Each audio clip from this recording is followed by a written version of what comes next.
تم جہاں بھی ہو مجھ پر درود پڑھو، تمہارا درود مجھ تک پہنچتا ہے۔ صلو علی الحبیب صلی اللہ تعالی علی محمد صلی اللہ علیہ وسلم۔ 17واں پارہ سورہ انبیاء، آیت نمبر 109، 10، 11۔ اعوذ باللہ من الشیطان الرجیم، بسم اللہ الرحمن الرحیم۔ فَإِن تَوَلَّوْا فَقُلْ آذَنْتُكُمْ عَلَى سَوَاءٍ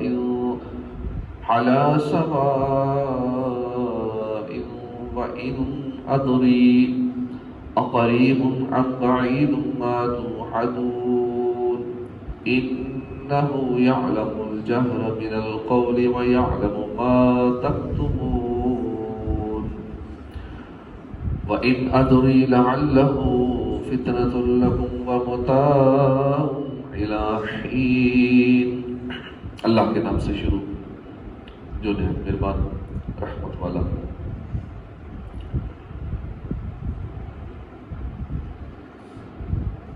فَإِن تَوَلَّوْا، پھر اگر وہ منہ نہ پھیرے، پھر اگر تَوَلَّوْا فَقُلْ آذَنْتُكُمْ، تَوَلَّوْا وہ منہ پھیرے، فَقُلْ تو تم کہہ دو، آذَنْتُكُمْ میں نے خبردار کر دیا تمہیں، عَلَى سَوَاءٍ برابری کی بنیاد پر، وَإِنْ أَدْرِي اور نہیں ادری میں جانتا، اقریب کیا قریب ہے، ام بعید یا دور ہے، ما توعدون وہ جو تم سے وعدہ کیا جاتا ہے، انہ یعلم بے شک وہ جانتا ہے،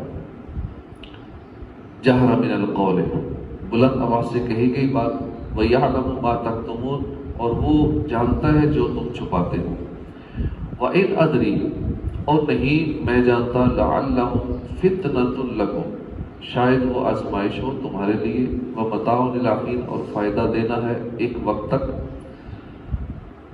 قَالَ رَبِّ احْكُم بِالْحَقِّ نبی نے عرض کی اے میرے رب فیصلہ فرما دے حق کے ساتھ، وَرَبُّنَا اور ہمارا رب الرحمن رحمان ہے، المستعان جس سے مدد طلب کی جاتی ہے، عَلَىٰ مَا تَصِفُونَ ان کے خلاف جو تم باتیں بناتے ہو، ترجمہ کنز العرفان۔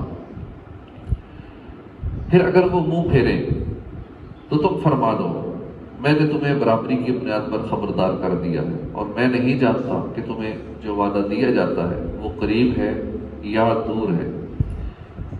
اس آیت کی ایک تفسیر یہ ہے کہ پھر اگر وہ کفار اسلام قبول کرنے سے منہ پھیرے تو آپ ان سے فرما دیں کہ میں نے تم سے لڑائی کا اعلان کر دیا ہے اور اس سے متعلق جاننے میں ہم اور تم برابر ہیں، لیکن میں نہیں جانتا کہ مجھے اللہ کی طرف سے تم سے جنگ کرنے کی اجازت کب ملے گی۔ دوسری تفسیر یہ ہے کہ اے حبیب صلی اللہ علیہ وسلم پھر اگر وہ کفار منہ پھیرے اور اسلام نہ لائیں تو آپ ان سے فرما دیں اللہ کی وحدانیت سے متعلق جس چیز کا مجھے حکم دیا گیا میں نے تمہیں برابری کی بنیاد پر اس کے بارے میں خبردار کر دیا ہے، اور رسالت کی تبلیغ کرنے اور نصیحت کرنے میں تمہارے درمیان کوئی فرق نہیں کیا، اور میں اللہ کے بتائے بغیر نہیں جانتا کہ تمہیں عذاب یا قیامت کا جو وعدہ دیا جاتا ہے وہ قریب ہے یا دور ہے۔ وَإِنْ أَدْرِي اور میں نہیں جانتا۔ آیت کے اس حصے کے بارے میں مفتی نعیم الدین مراد آبادی رحمۃ اللہ علیہ نے خزائن العرفان میں جو کلام فرمایا اس کا خلاصہ یہ ہے، یہاں درایت کی نفی فرمائی گئی ہے۔ درایت اندازے اور قیاس سے جاننے کو کہتے ہیں، جیسا کہ امام راغب اصفہانی رحمۃ اللہ علیہ نے مفردات امام راغب میں اور علامہ شامی نے رد المختار میں ذکر کیا ہے، اور قرآن کریم کے اطلاقات اس پر دلالت کرتے ہیں، جیسا کہ ما کنت تدری مل کتاب ولا الایمان، اس سے پہلے نہ تم کتاب کو جانتے تھے نہ شریعت کے احکام کی تفصیل کو، اس لیے اللہ کے لیے درایت کا لفظ استعمال نہیں کیا جاتا، لہذا یہاں اللہ کے بتائے بغیر محض اپنی عقل اور قیاس سے جاننے کی نفی ہے، نہ کہ مطلق علم کی۔ اور مطلق علم کی نفی کیسے ہو سکتی ہے جبکہ اسی رکوع کے شروع میں آ چکا ہے کہ وقت قرب الوعد الحق کو، یعنی اور سچا وعدہ قریب آ گیا، تو یہ کیسے کہا جا سکتا ہے کہ وعدے کا قریب اور دور ہونا کسی طرح معلوم نہیں؟ خلاصہ یہ ہے کہ یہاں اپنی عقل اور قیاس سے جاننے کی نفی ہے، نہ کہ اللہ کے بتانے سے جاننے کی نفی ہے۔ کئی لوگ اس طرح کی آیات لوگوں کو سنا کے کہتے ہیں کہ دیکھو یہاں قرآن کی آیت میں لکھا ہوا، حضور فرما رہے ہیں کہ میں نہیں جانتا، لا ادری، مجھے نہیں پتا اس چیز کا، بس ان آیات کو پکڑ کے حضور کے علم غیب پہ اعتراض کر دیتے ہیں کہ حضور کچھ نہیں جانتے۔ تو یہاں اس سے مراد یہ ہوتی ہے کہ اللہ کے بتائے بغیر اپنی عقل اور قیاس سے فرمانے کہ میں نہیں جانتا۔ ہاں اللہ بتائے تو پھر تو سب جانتے ہیں، پھر تو سرکار صلی اللہ علیہ وسلم ہر چیز کا علم رکھتے ہیں اللہ کے بتائے سے، اور سب کا عقیدہ یہی ہے کہ اللہ کے بتانے سے ہی ہے۔ جب اللہ کسی کو علم دیتا ہے تو وہ آگے پھر غیب کا علم جانتا ہے، پھر اوروں کو بتاتا ہے۔ جب اللہ کسی چیز کی طاقت دیتا ہے تو پھر وہ آگے کو کرامت دکھاتا ہے، کو کرشمہ دکھاتا ہے، کو معجزہ دکھاتا ہے۔ یہ سارا کچھ اللہ کی طاقت سے ہے، ذاتی کسی کے پاس کچھ نہیں ہے، جو کچھ ہے وہ اللہ کا دیا، اور یہی ہر مسلمان کا عقیدہ ہے۔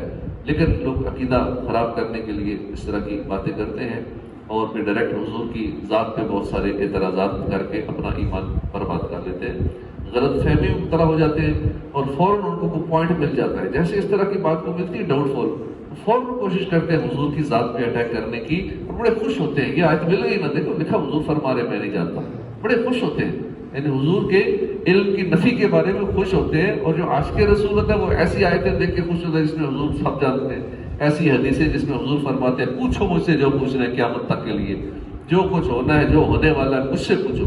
حضور ایک دفعہ جلال میں ممبر پہ کھڑے ہو گئے، کیونکہ کافر یہ باتیں کرتے تھے، حضور نہیں جانتے، ان کے پاس غیب کا علم نہیں ہے، ان کو کچھ نہیں پتا۔ کفار نے جب یہ باتیں کی تو سرکار جلال میں آ کے ممبر پہ کھڑے ہو گئے، تو پوچھو جو پوچھنا ہے قیامت تک کے لیے، میں سب بتاتا ہوں۔ انہ یعلم الجہر من القول ویعلم ما تکتمون وان ادری لعلہ فتنۃ لکم ومتاع للحین۔ بے شک اللہ بلند آواز سے کہی گئی بات کو جانتا ہے، اور وہ جانتا ہے جو تم چھپاتے ہو، اور میں نہیں جانتا کہ شاید وہ تمہاری آزمائش ہو اور ایک وقت تک کے لیے فائدہ دینا ہے۔ یعنی اے کافرو، تم جو بلند آواز سے قرآن مجید کی آیات کو جھٹلاتے ہو، اسلام پر اعتراضات کرتے ہو، بے شک اللہ تعالیٰ اسے جانتا ہے، اور رسول کریم صلی اللہ علیہ وسلم اور مسلمانوں سے جو حسد اور عداوت تم چھپاتے ہو اسے بھی اللہ جانتا ہے، تو وہ تمہیں اس پر جہنم کی دردناک سزا دے گا۔ وَإِنْ أَدْرِي لَعَلَّهُمْ فِتْنَةٌ لَكُمْ، اور میں نہیں جانتا کہ شاید وہ تمہاری آزمائش ہو، یعنی میں نہیں جانتا کہ شاید دنیا میں عذاب کو مؤخر کرنا تمہاری آزمائش ہو جس سے تمہارا حال ظاہر ہو جائے، اور اللہ کی مشیت کے مطابق موت کے وقت تک کے لیے تمہیں فائدہ دینا ہو تاکہ یہ تم پر حجت ہو جائے۔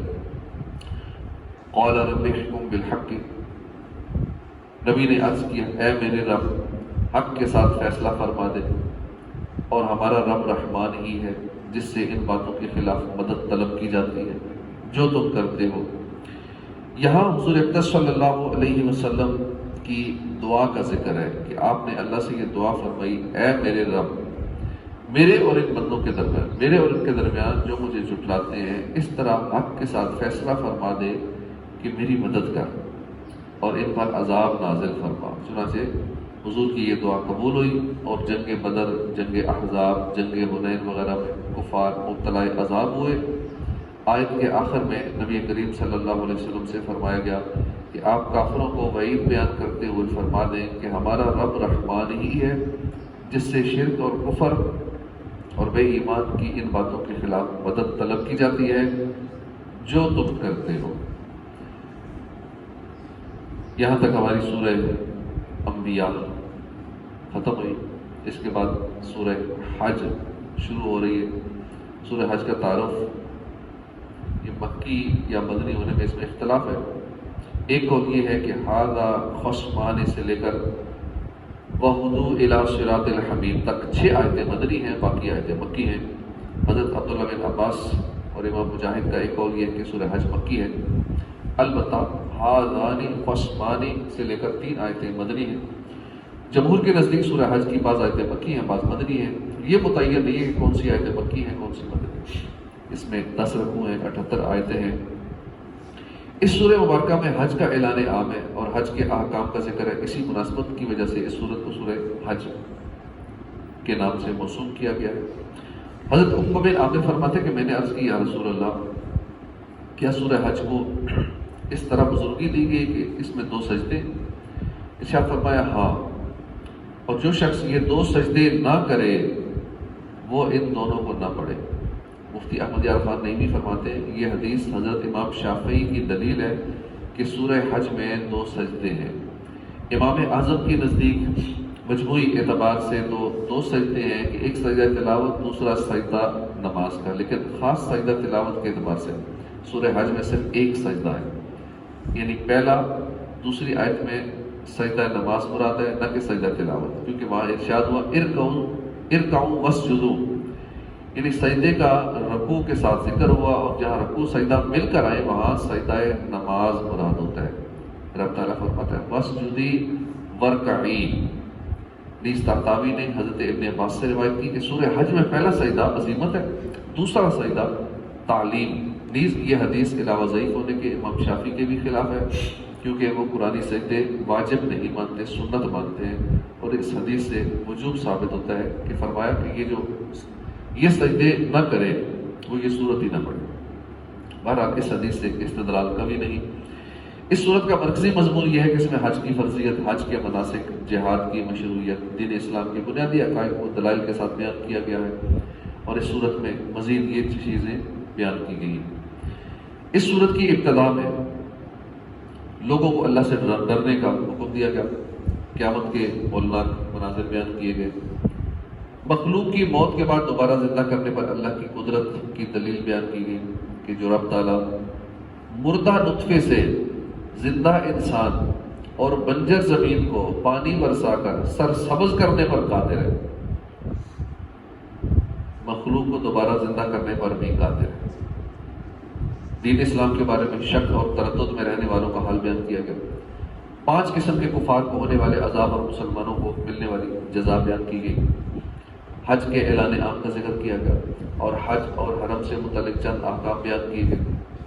کفار کے ساتھ جنگ کرنے کی اجازت دی گئی۔ کفار مکہ کو پچھلی امتوں کے احوال سے ڈرایا گیا کہ جب انہوں نے ایمان کی دعوت قبول نہ کی تو وہ عذاب میں گرفتار ہوئے۔ نبی کریم صلی اللہ علیہ وسلم اور مسلمانوں کو اس بات پر تسلی دی گئی کہ وہ شیطان کی گمراہ کن باتوں سے نہ گھبرائے، کیونکہ وہ ہر نبی اور رسول کی دینی سرگرمیوں میں رخنہ اندازی کرتا ہے، اور اللہ تعالیٰ شیطان کی ہر سازش ناکام بنا دیتا ہے۔ مکہ مکرمہ سے ہجرت کے دوران شہید کر دیے جانے والوں اور انتقال کر جانے والوں کی جزا بیان کی گئی۔ قرآن پاک کی عظمت اور شان بیان کی گئی، اور یہ بتایا گیا کہ کفار اور مشرکین قرآن مجید کو پسند نہیں کرتے، اور وہ انبیاء اور مرسلین سے بغض رکھتے ہیں۔ یہ بتایا گیا کہ اللہ نے چند فرشتوں کو دیگر فرشتوں پر، چند انسانوں کو دیگر انسانوں پر فضیلت دی ہے۔ سورہ حج کی اپنے سے ماقبل سورہ انبیاء سے مناسبت یہ ہے کہ سورہ انبیاء میں بھی قیامت کی ہولناکیوں کا بیان تھا، اور اس سورت کا آغاز بھی قیامت کی ہولناکیوں کے بیان سے ہو رہا ہے۔ سورہ انبیاء میں اللہ کے واحد و یکتا ہونے کا بیان تھا، اور اس سورت میں بھی اللہ کی وحدانیت کا بیان ہے۔ بسم اللہ الرحمن الرحیم۔ یا ایھا الناس اتقوا ربکم ان زلزلۃ الساعۃ شیء عظیم۔ اے لوگو اپنے رب سے ڈرو، بے شک قیامت کا زلزلہ بہت بڑی چیز ہے۔ اس سورہ مبارکہ کی پہلی آیت میں اللہ سے ڈرنے اور تقوی اختیار کرنے کا حکم دیا گیا، کیونکہ تقوی اور خوف خدا ہی ایسی چیزیں ہیں جس کی وجہ سے انسان اپنے اعمال و اخلاق کی اصلاح کرتا ہے اور معاشرے میں ایک اچھا انسان بن کر رہتا ہے۔ اور چونکہ تقوی اور خوف خداوندی پر سب سے زیادہ ابھارنے والی چیز قیامت ہے، لہذا اس کا تذکرہ بھی اسی آیت میں کر دیا کہ قیامت کی ہولناکیاں، اس کا حساب کتاب، اس کے احوال پیش نظر ہوں گے تو کوئی بھی انسان کسی دوسرے کی حق تلفی نہیں کرے گا، ظلم و ستم، کسی قسم کی بھی زیادتی نہیں کرے گا۔ اس آیت کا خلاصہ یہ ہے کہ لوگوں اپنے رب کے عذاب سے ڈرو اور اس کی اطاعت میں مشغول ہو جاؤ۔ بے شک قیامت کا زلزلہ جو قیامت کی علامات میں سے ہے اور قیامت کے قریب سورج کے مغرب سے طلوع ہونے کے نزدیک واقع ہوگا، بہت بڑی چیز ہے۔ جو بندہ بھی نیک بننا چاہتا ہے، اپنی غفلت اور سستی کو ختم کرنا چاہتا ہے، تو اسے چاہیے کہ ہر وقت قیامت کو، موت کو پیش نظر رکھے۔ نیندیں اڑ جائیں گی، ساری سستیاں ختم ہو جائیں گی، ہر وقت ہی بندہ ٹینشن میں رہے گا، آئی موت۔ جس طرح رابعہ بصریہ ساری رات عبادت کرتی رہتی، جب شدید نیند آتی، صبح کا وقت ہوتا پھر نفس کہتا بھی تھوڑا آرام کر لو، کہتے نہیں ہو سکتا ہے یہ دن آخری دن ہو، چلو آج پھر عبادت کر لو۔ جب شام ہو جاتی پورا دن عبادت کرتے کرتے پھر نفس کہتا تھوڑا سا آرام تو کر لیں، رات آ گئی ہے، فرماتی ہو سکتا ہے یہی آخری رات ہو زندگی کی، چل عبادت کر، قبر میں سونا ہی ہے، پھر رات عبادت کرتے۔